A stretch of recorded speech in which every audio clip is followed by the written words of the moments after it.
In those days the Philistines gathered their forces for war to fight against Israel. And Achish said to David, "Understand that you and your men are to go out with me in the army." David said to Achish, "Very well, you shall know what your servant can do." And Achish said to David, "Very well, I will make you my bodyguard for life." Now Samuel had died, and all Israel had mourned for him and buried him in Ramah, his own city. And Saul had put the mediums and the necromancers out of the land. The Philistines assembled and came and encamped at Shunem. Saul gathered all Israel, and they encamped at Gilboa. When Saul saw the army of the Philistines, he was afraid, and his heart trembled greatly. And when Saul inquired of the Lord did not answer him, either by dreams or by Urim or by prophets. Then Saul said to his servants, "Seek out for me a woman who is a medium, that I may go to her and inquire of her." And his servants said to him, "Behold, there is a medium at Endor." So Saul disguised himself and put on other garments and went, he and 2 men with him. And they came to the woman by night. And he said, "Divine for me by a spirit, and bring up for me whomever I shall name to you." And woman said to him, "Surely you know what Saul has done, how he has cut off the mediums and the necromancers from the land. Why then are you laying a trap for my life and bring about death?" But Saul swore to her by the Lord, "As the Lord lives, no punishment shall come upon you for this thing." And the woman said, "Whom shall I bring up for you?" He said, "Bring up Samuel for me." When the woman saw Samuel, she cried out with a loud voice. And the woman said to Saul, "Why have you deceived me? You are Saul." The king said to her, "Do not be afraid. What do you see?" When the woman said to Saul, "I see a god coming up out of the earth."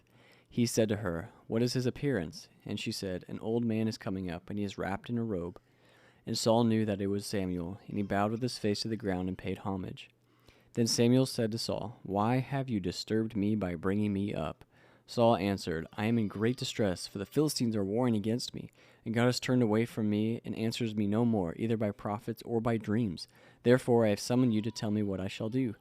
And Samuel said, "Why then do you ask me, since the Lord has turned from you and become your enemy? The Lord has done to you as he spoke by me, for the Lord has torn the kingdom out of your hand and given it to your neighbor David, because you did not obey the voice of the Lord, and did not carry out his fierce wrath against Elimelech. Therefore the Lord has done this thing to you this day. Moreover, the Lord will give Israel also with you into the hand of the Philistines. And tomorrow you and your sons shall be with me. The Lord will give the army of Israel also into the hand of the Philistines." Then Saul fell at once full length on the ground, filled with fear because of the words of Samuel. And there was no strength in him, for he had not eaten anything all day and all night. And the woman came to Saul, and when she saw that he was terrified, she said to him, "Behold, your servant has obeyed you. I have taken my life in my hand and listened to what you have said to me. Now therefore you also obey your servant. Let me set a morsel of bread before you and eat, that you may have strength when you go on your way." He refused and said, "I will not eat." But his servants together with a woman urged him, and he listened to their words. So he arose from the earth and sat on the bed. Now the woman had a fattened calf in the house, and she quickly killed it. She took flour and kneaded it, and baked unleavened bread of it, and she put it before Saul and his servants, and they ate. Then they rose and went away that night.